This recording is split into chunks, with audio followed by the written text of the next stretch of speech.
Welcome to another episode of Mayoral Candidates for individuals running to be the next mayor of this great city of Calgary. And it's an honor for me to have a candidate in the house. Ladies and gentlemen, welcome Dean Hopkins. How are you? Pleased to meet you. Thank you so much for taking time to be on this show. We want to give Calgarians an opportunity to get to know you and then make an informed decision when it comes to voting the next mayor come October 18. The question I'm going to start with is that this is an opportunity for Calgarians to get informed, get involved, and decide. The reason, and this is vital to everything that's happening, is connection with the people of the city and the people in all communities. And when it comes to voting and becoming informed, it's actually vital for citizens to just take the effort this year to look at every mayoral candidate and every councillor to decide who aligns with what they have as a vision for the future of their life in Calgary. Now, new immigrants and people who have lived here for a long time. Usually we've had councillors who continue their term of service, or the odd one that drops out. It's been decades until this amount of council that has left. It's going to make a huge difference to society. Who people choose to be their next leaders. And let me just give you an example of voting records. Historically, out of the 14 wards in our city, only 7 wards out of those 14 religiously vote. Wow. That is sad. It's sad. And I'm a working class man. I'm no politician, and I'm no businessman that wheels and deals to fill my pockets with other people's money. I'm just a leader. But I've been working in all these communities in our city, in the volunteering, in the charitable sector, and I see the lack of hope in people's eyes over the last 5 years. And the people of our city, when it comes to voting, they think, well, what's my vote going to do? How can one vote change things? And I'm telling everyone out there now, your vote counts. Whether you vote for me or not is immaterial. Your vote counts. And I would really like to reach out to the younger element of our city. When I talk about younger element, I'm 57, so everybody's younger than me. But I'm specifically talking about a group of people from 35 down to 18 years old. They're focused on jobs, employment, money, parties. Last thing they're interested in is politics. And when I meet the teenagers who are graduating, I've met quite a lot and connected with quite a lot over the last 6 months. I have been actively campaigning for 6 months. Now, how come no one knows that? How come nobody knows anything about that? Because mainstream media are not interested. They're interested at the moment in the establishment. When I speak to the youth of the city, I say to them, I always go and say, right, okay, here's $300. You've just, imagine this, you just worked a full week for that money. Give me $100 back. So they give me $100 back. And I say, right, I'm going to now go have a lunch. I'm going to have a few drinks with my friends. And then I'm going to get an Uber home. And I'm going to call that business expenses. Now, if you don't select the right leaders and your leader, then that's what you're going to end up with. Funds, the budget of the city being squandered on things that are not a priority. I have priorities in my campaign, and I'm sure we'll talk about that. Yeah. But it's vital that everyone votes this year. Make a difference. Actually get out there, do your research. So for the youth and citizens of our communities to become informed, I would really like to direct them in the area of a website called Polity. Okay. Polity informs about all candidates, Yeah. and it has links to their websites. Yeah. And you can actually do a vote on there. Yeah. I would just say take a little time and become informed. That's everyone. Thank you Make very a much. difference. Yeah. Thank you very much for that answer. Now, going to the next question that I've asked all the candidates, and the same goes to you. Looking back 6 months, 7 months, 8 months ago, everywhere was locked down, Calgary inclusive. But I'm from an industry, the creative industry, and some of my colleagues all over Calgary engage in the community on Zoom. And that is when we saw the advent of concerts, book reading club, musical concerts, birthday parties, art exhibition, curatorial works, all happening online. Basically, they're engaging the community so that we can have a well mental balance, so that we can keep our sanity intact. And that is why I want to ask you this question that art and culture, they're very vital to the lifeline of this community. So what is your vision about the art and cultural landscape of Calgary? Right. So arts and culture. Let me just give you a little bit of a statistic, and it may have already been covered by other candidates. Historically, we've dedicated 1% of our annual budget to arts and culture in the city, and it was increased by 70% by this present government, which is absolutely awesome. What sets us aside from other cities in our province is our arts, culture, music, and everything else. We are a city where people come to be entertained, and we benefit from its location. Now, when it comes to our arts and culture, with the way I would see it going in the next 4 years, I'm a realist. I will only talk about what I can achieve in council as the leader and advise council what we're going to do in the next 4 years. Okay. I'm not telepathic. I can't see into the future. Yeah. I can only tell you what I intend to do and how I intend to advise council in how to develop and grow our arts and culture program. Yeah. So when it comes to arts and culture in our city, there are short-term, medium-term and long-term objectives that I have. Now, when a new council comes together, they have priorities, and we're straight into a budget, right? So it's going to be crazy.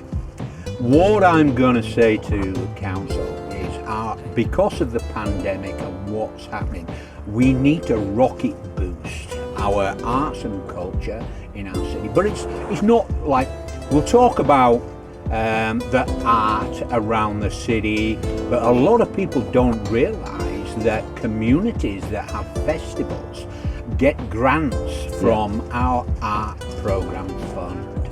So the larger it is, the more festivals and parties, which the youth of our city really love, we can have.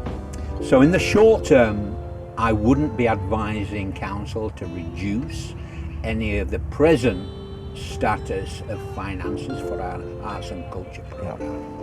In the medium term, I'm talking 2.5 years in now, as our economy kickstarts, COVID's going to take a long time to recover. Everybody thinks because shops are open and the odd venues opening up for that everything's okay now.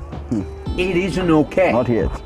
Well, I have a 2-year development program to recover our city out of COVID and at least consolidate our financial sector, i.e. our budget. And there's more questions about that, but this is about arts and culture. Yeah, thank you very much. Middle range, what I want our city and our councillors to focus on is revitalising the Olympic Plaza, the Stevens Avenue. Now, one of the other candidates, I think it was Novak, he's on the same path as me, but I've got more ideas than he has.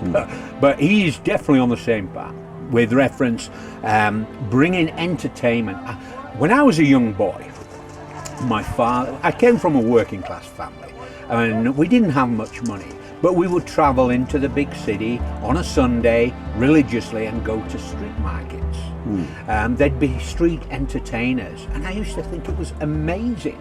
Now, when I see downtown, over the past 3 years, come downtown at the weekend, it's dead. Yeah. I want to revitalise that with Sunday market. Well, in the summer, people can come from communities with their families, from low-income families, and say, okay, we don't need much money. Let's go for a walk around the markets.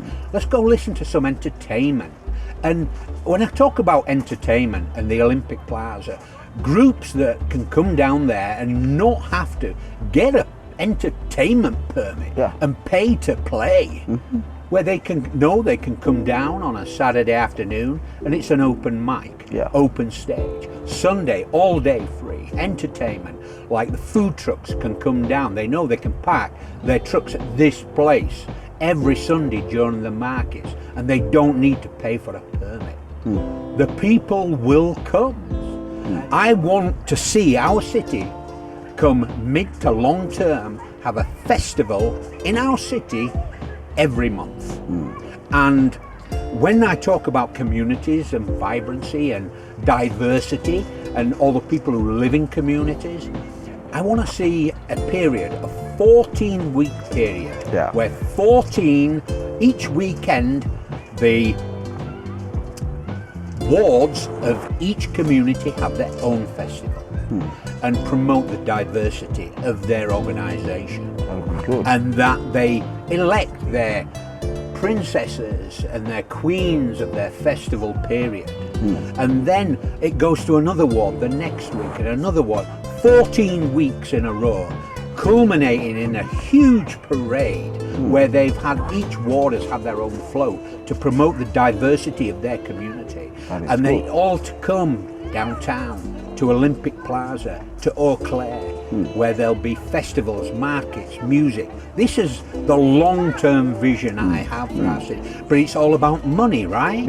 And priorities. And it's all about bringing our economy back to where it used to be back in the old days. Thank you very much. So this is where I would like us to go within 4 years, because I can only focus on 4 years. It's possible.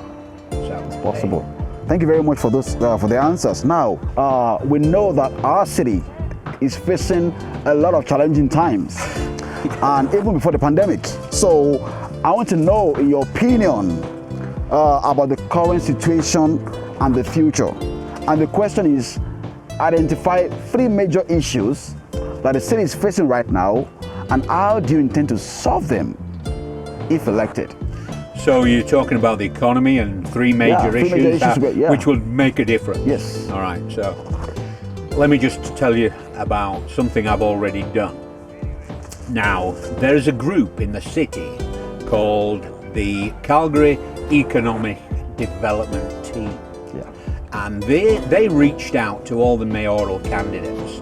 Now, this group bring business to our city, and it's a non-profit, and they're given city funds to draw different businesses from outside our city and outside our country and province.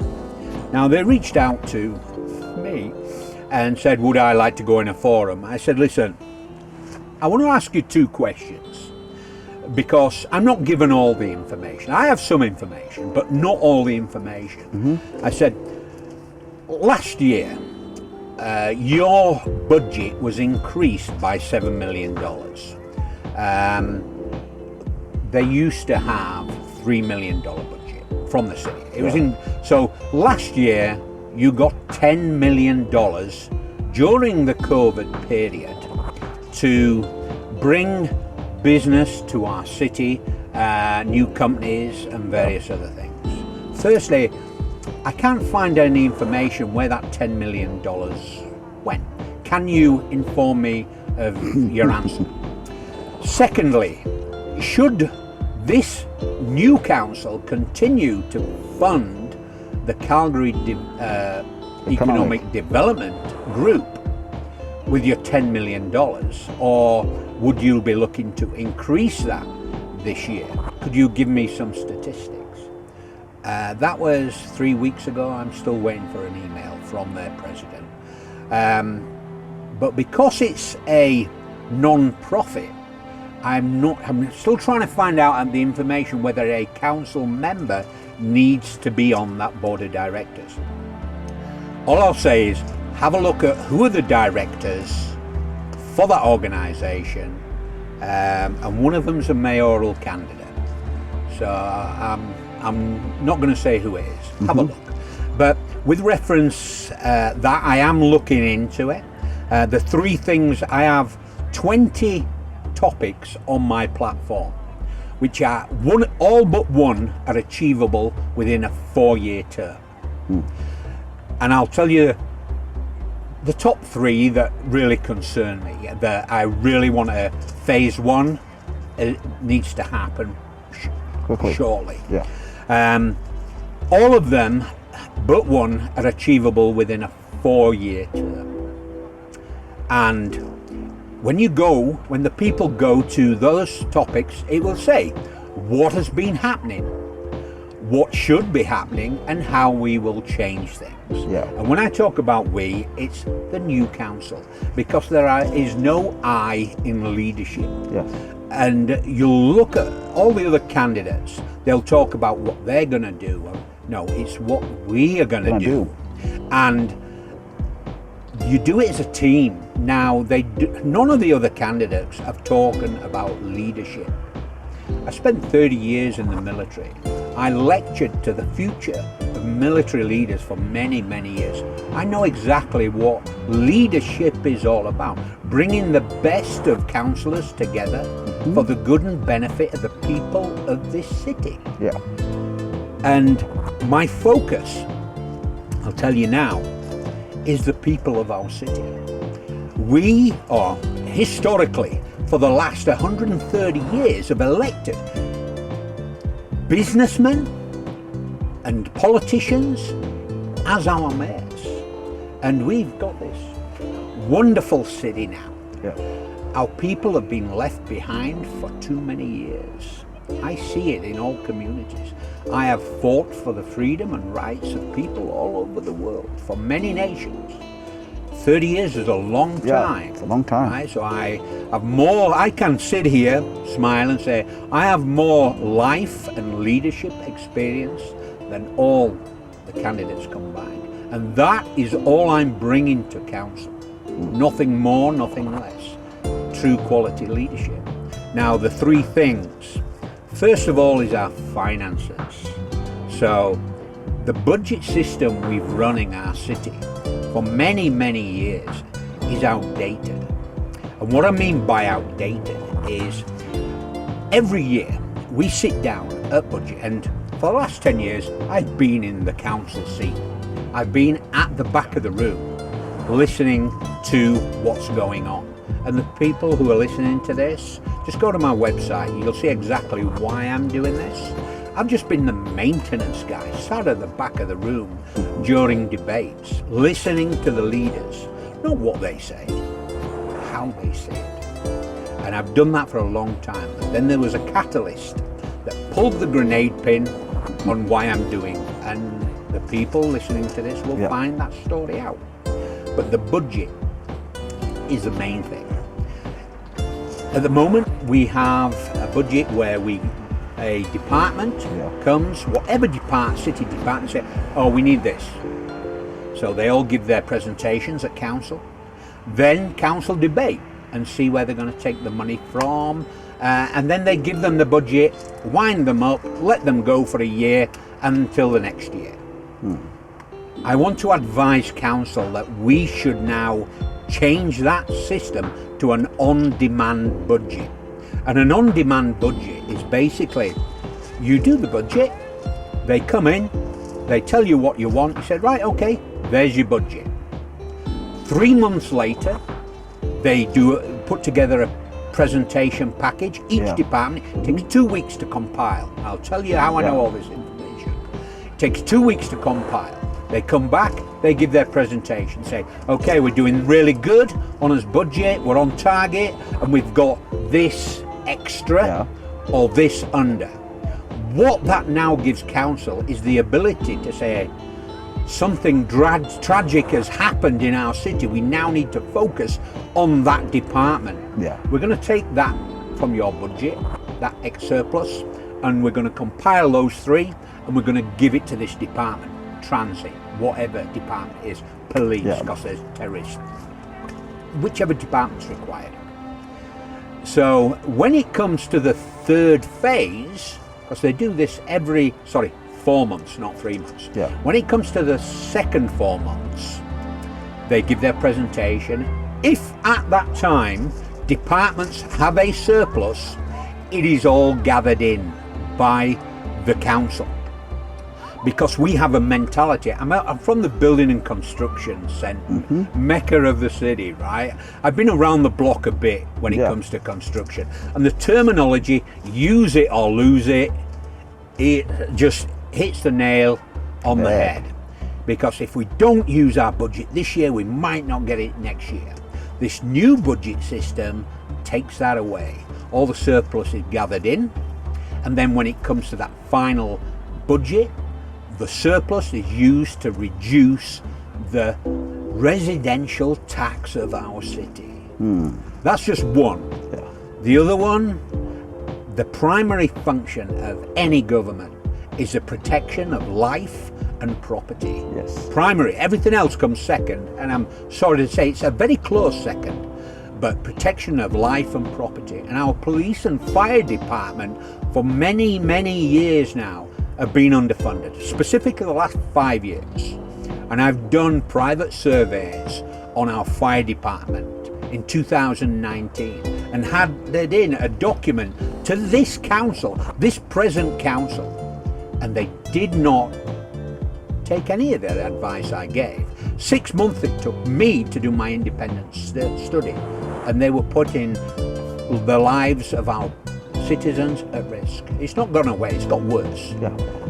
But that's all on there. So police, fire, 100% I'll be advising council that we need to fund them better, and some changes need to happen.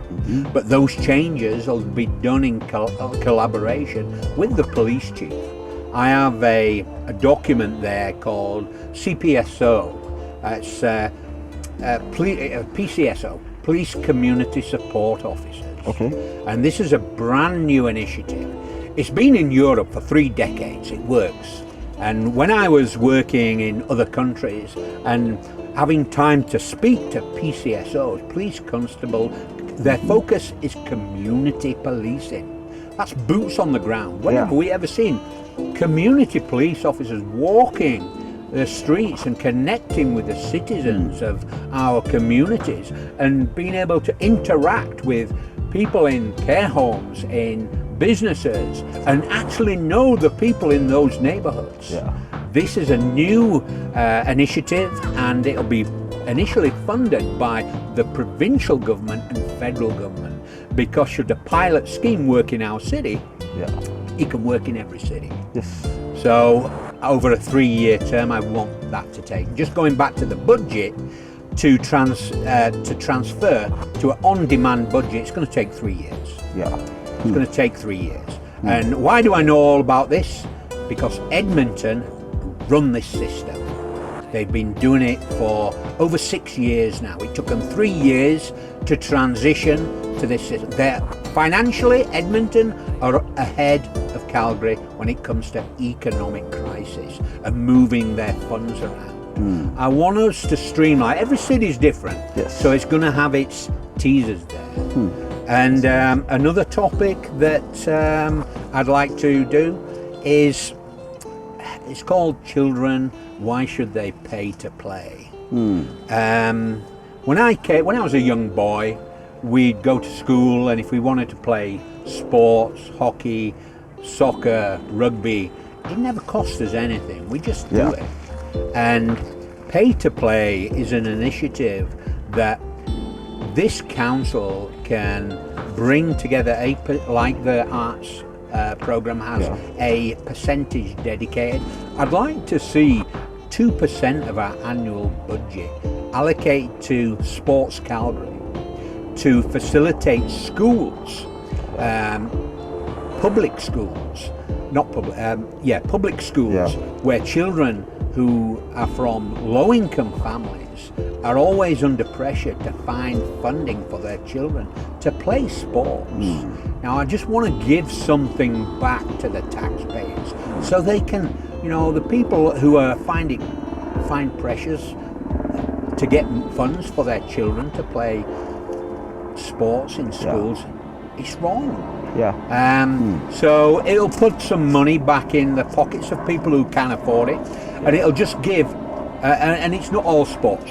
So what would happen is a school would say, right, we have 12 people for basketball. So they would submit the beginning of the year to the city, 12 people and their names registered for basketball. Now that's their primary sport. So they will play one sport for free. Children who play 3 or 4 sports, then their parents can afford that. Yeah. But at least a child will have the opportunity to play one sport for free in our school. That and it'll will be make- funded yes. by our municipal government. That will make a lot of difference. And that's, well, sports are everything to do with motivation, discipline, teamwork. It's the linchpin to launching the youth into adulthood. So I'm a rugby guy myself, so I've been playing sport. I know how important it is. There are many, many more subjects. I could talk all day with them, but if you all just check out my platform, have a look, you got any questions, give me a call. Yeah, cool. Thank you very much for That's okay. that explanation. It's a very, very, high opening. Now, to the next question. Calgary is growing, and we have a lot of diversity, ethnicities from all over the world coming to Calgary. So the question is, how will you make Calgary a more inclusive society? All right. 10 years I've worked in the charitable sector of our city for various charities, and I became a little disgruntled about the way the management of certain charities ran their charities, but it was never my place to say, if you work together, you could do a lot more for the people of our city. So I got really frustrated, so I decided to launch my own charity. Okay. So I launched my own charity in 2019 called One Direction Calgary, and their focus is to unite charities, organizations and people, bring them together to do better things in our city together. So I'm the managing director of the charity at the moment, but I class ourselves as the United Nations, the peacekeeping of charity, because their focus is on funding. The charity One Direction Calgary is focused on helping people, not the financial side. People who want to donate to one, I say, look at the charities in our city who we've been working with and donate directly to them. So when it comes to getting people to work together and communicate, that's what I do. I'm a people person. So my big disappointment with our city is poverty. And when I talk about poverty, I've seen poverty in its extremes throughout the world, in war-torn countries. And I would never want our city or anyone in our city to even experience a minute fraction of what that's like. But when I finished my military career, I said I just wanted a peaceful country, and in that country I wanted a city with good, kind people to call my home. So imagine my disappointment and sadness when I come and start volunteering in communities and I see that all communities have some level of poverty where people are living below the poverty line for various reasons, and it's whether it's lack of information or lack of support. So moving into a position of leadership of our city, I intend to change all that. My focus is of the people of the city and assisting the councillors, whoever they are, with all their aspirations for their communities, to help them do better in our communities. And I want the administration, I'm going to advise council that administration should formulate a new organisation called Calgary Community Social Services. And there's two functions, and this is on my website. There's two functions of the social services, and the main one is information. Now, when I talk about information, imagine 311 on steroids. So each ward has its team of caseworkers.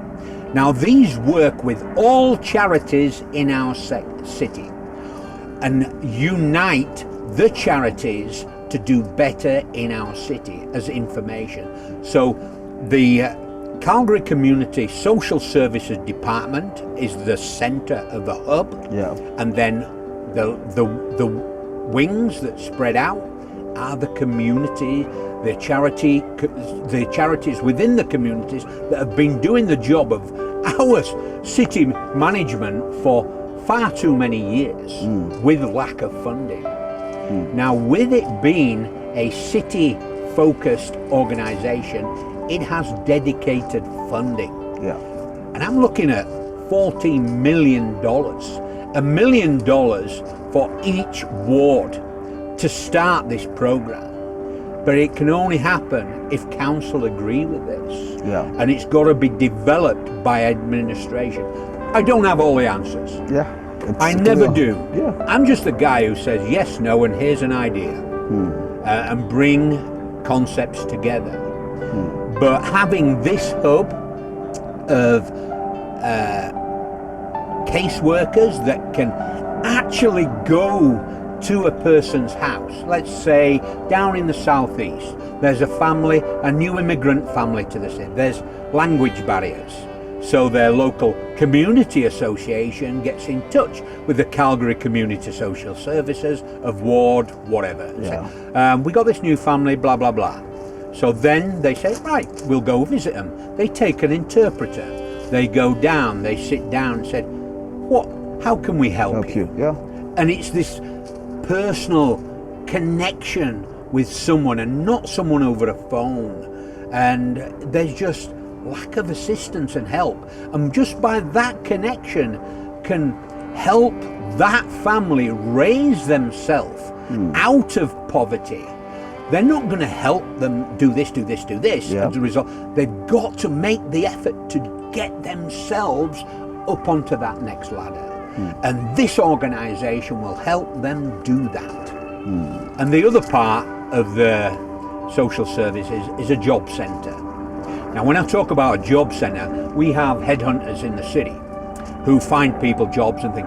A job centre where people can make an appointment. Now, some people don't have phones, don't have internet, have no clue how to work an email, but have skills, might not have qualifications. So when they come to this city from whatever country, we're three groups of people in our city: Indigenous, immigrants or refugees.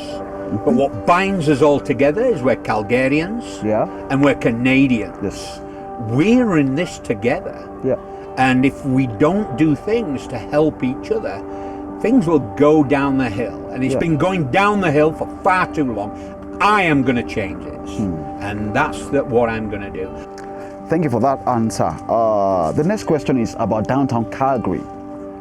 If elected as the mayor of Calgary, what are your thoughts about the future of downtown Calgary? I've listened to a lot of submissions from the public and I've listened to hours and hours of debates from this present council, and I have my own opinions, and I will only tell the people of the city what I'm going to do within this next 4-year period. Now, this council have dedicated $200 million to the Beltline this year, and I have immediate, intermediate and long-term goals for my 4-year term. When it comes to a council, I would say they're grasping at straws. I'm not privileged to all the information. I'm just the maintenance guy until the maintenance guy becomes the mayor of Calgary. But I'm not privileged to all the information, but what information I've got is that with reference to the vacant properties that are downtown, is that they want to convert some of them into condominiums, like these big buildings here. Now, low-income families are not going to move into those condominiums. And if you take office space from downtown, businesses will not come. Yes, it'll gain revenue and some taxes, but when I find out that to take on developing just one of the office blocks, just to get a contractor to accept the contract, they're going to give them a bonus of $10 million before they even start ripping anything out. Now, these office spaces are not owned by one person. They're owned by conglomerates like NMAX and various other development groups who have millions of dollars in their businesses. Why are the people of our city paying contractors $10 million or even more to redevelop these office spaces into condominiums when the people who actually own it can afford it themselves anyway? So like I say, I'm not privileged to all the information and facts. Dean, the maintenance guy, is not getting the information. Dean, the mayor of Calgary, is getting all the information. And I would, depending on what information I'm given by administration, then once I can consolidate the facts, I will give advice to my council exactly the direction we should go. And it won't be spending millions and millions of dollars of our community's taxes, because that money can go in some other direction that has more priority. With reference bringing business back to our city, let's talk about corporate taxes. Now, the reason companies have left our city is because of the large corporate taxes in our city, when they can go somewhere else to do that. Going back to the Calgary Economic Development Group, rather than throwing money at them, why not give them something they can offer other companies in other provinces or even other countries around the world by lowering our corporate taxes to an adequate level which is compatible with other countries, and say, okay, you're in Texas, you are a large company, I know you pay a lot down there, this is what we are offering as a city. Now, we've already got this location and the lifestyle, we need something to add on to that, and that's an acceptable corporate tax level. We bring businesses here, the people they employ will bring the taxes to our city, and it'll counterbalance. Now, our downtown, like when the oil and gas was abandoning our city in their droves, it was, oh, woe is me, we're going to lose $150 million in revenue. We've never lost that. That $150 million has been dissipated across the people of our city and the business sector. So the city's still been getting that $150 million.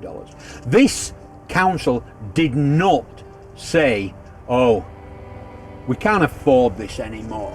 We're going to live within our means, and we're going to live without that $150 million. It's like you have a home to run and you have a budget, we don't live beyond our means, because it's going to bite us in the backside further down the road. Yeah. And this election and why councillors are abandoning the city council is because the dog is biting on their backsides.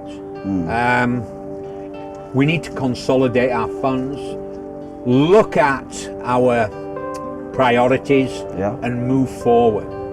And it can only happen with good, strong leadership. Like I say, I'm no visionary. Thank you very much for that answer. Now to our next question. It involves the youth. Right, okay. The youth. And you mentioned a bit about engaging the youth within the age 35 to 18. Now the question is, what is your plan to keep our youth productively engaged in this city and raise opportunities available for them in securing jobs, affordable housing and entertainment? My advice to the youth of our city is that those who have got their qualifications in universities and colleges, or are coming to the end of their teaching period, is look to go on an adventure. At the moment, our economy is in a trough. And until we get new leaders in our city, it's going nowhere. It will eventually move out. It's on a roller coaster. So it goes up and down. It's going to take a while for us to get back up that mountain with our economy. And really my focus with the youth of the city is on low-income families, the youth that can't afford to go to college, can't afford to go to university, and looking at programs to get them going in society. And I'll talk about that in a minute. But to the more educated youth of Calgary, go on an adventure, go to another city, go to another province, or even go to another country. Get employment over there, get some life experience under your belt, go on an adventure, broaden your horizons, because before you know it, you have a job, you have a house, you have a mortgage, you have a family, you have children.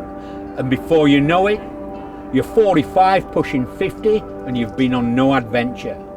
You need something to draw upon.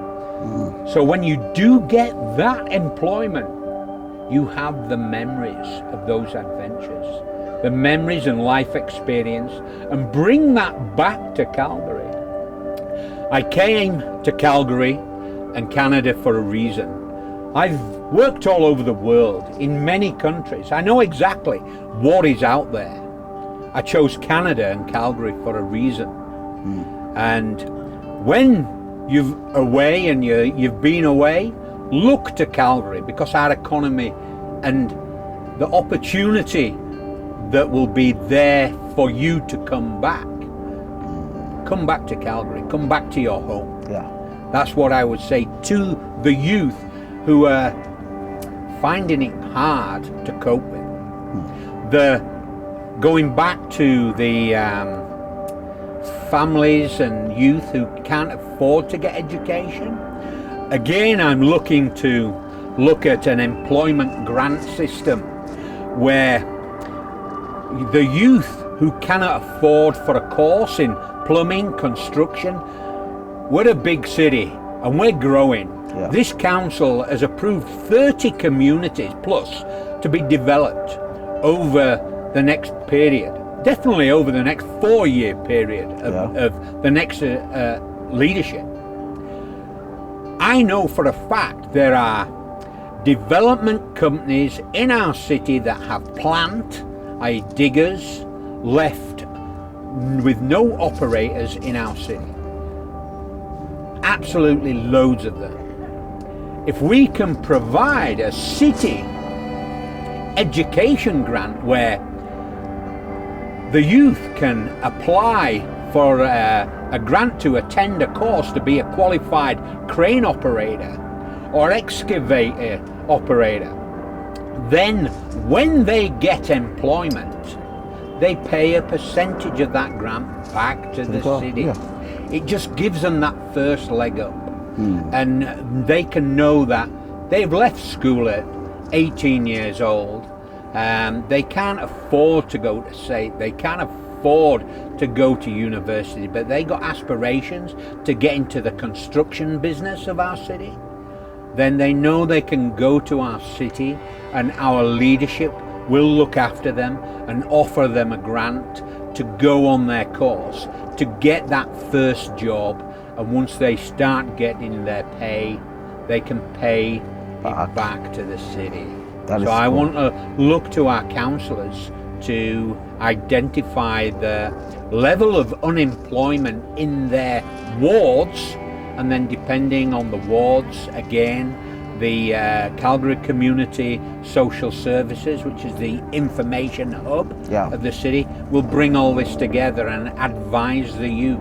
This is the grant system, this is how you do it, and this is what you need to pay back once you get employment. And then they go to the job centre and say, now I've got my qualification, what companies will employ me? These are the 4 companies that need excavator. There you go. It's all about helping people out of poverty. Wow, that is cool. That's amazing. Now, you've given us a lot of thoughts, a lot of information, and I hope our viewers will have something to think and ruminate about. Now, this is a funny question. You work in the military for 30 years. You've traveled all over the world. You've worked, everywhere. You work with charity and all of that. How do you relax? What do you do for fun? I have a Remington Precision Creedmoor. When I talk about Creedmoor, that's a bullet. So I have a sniper rifle, and I go to Vulcan down in the range there.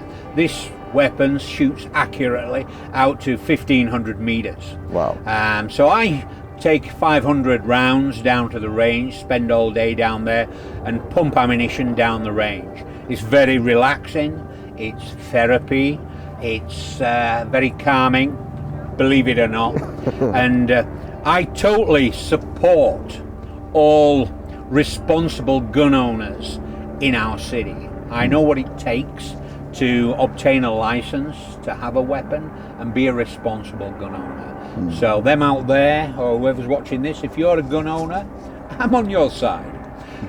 Because that's what I like to do. But the main thing I do to relax, believe it or not, I have a mantra: work hard, play harder. And it involves my charity, One Direction Calgary, where I reach out to charitable organisations, see what they're doing, bring together volunteers from our city, because it's a case of helping good people do good things in our city. There's a group in Caroline, they have 120 acres. We have been working on a project which is driving a trail by a river, so veterans can go and chill out and cope with their PTSD mental health issues that they have, and go for a walk by the river or go fishing. So that's one project that's going on. So when should I be elected as mayor, when I've got some downtime, you'll find me somewhere volunteering in the city. That's just what I do. That is amazing. Now, to the last question before we end today's interview. At the end of your term in office, if elected, what do you hope to have accomplished? I have 20 platform subjects on my campaign website, of which one cannot be achieved within a 4-year term. So what I want to achieve is to advise council and for them to help me achieve all 19 of those things that I've said I will do. But I can only do them with the support of council. You see, when people vote, when you vote for a mayor, you're voting for 2 things. One is the individual that you believe what they say they will do, and not give you any idle promises. The people who have worked with me throughout the world know that I very rarely promise people anything. But if I do make a promise, I keep it. And if I say I'm gonna do something, then I'll do it. And having the councillors look at my platform. It's been there since April of this year, so it's nothing new. So should the people of the city elect me as their mayor, they're buying into me as an individual, but they're buying into the concept of my platform. It's the will of the people that they want this direction to go in. Yeah. So once you become that person, the councillors, the 14 councillors, it's not rocket science. That is where the people want to go. So when it comes to council for various topics, they already know. So half the battle when getting to get people to do things they don't want to do is information. Now, bringing council together to achieve that, only a good, strong leadership is going to do that. Yeah. So if I can achieve 19 out of 20, I'll be pleasantly pleased. That is amazing. And if you want to know more about this 20, projects or platform, you got to check out the website appearing on the screen right now. And until I come your way again, it's bye from me for now and from Dean. Thank you very much for your time today. Thank you. Bye for now.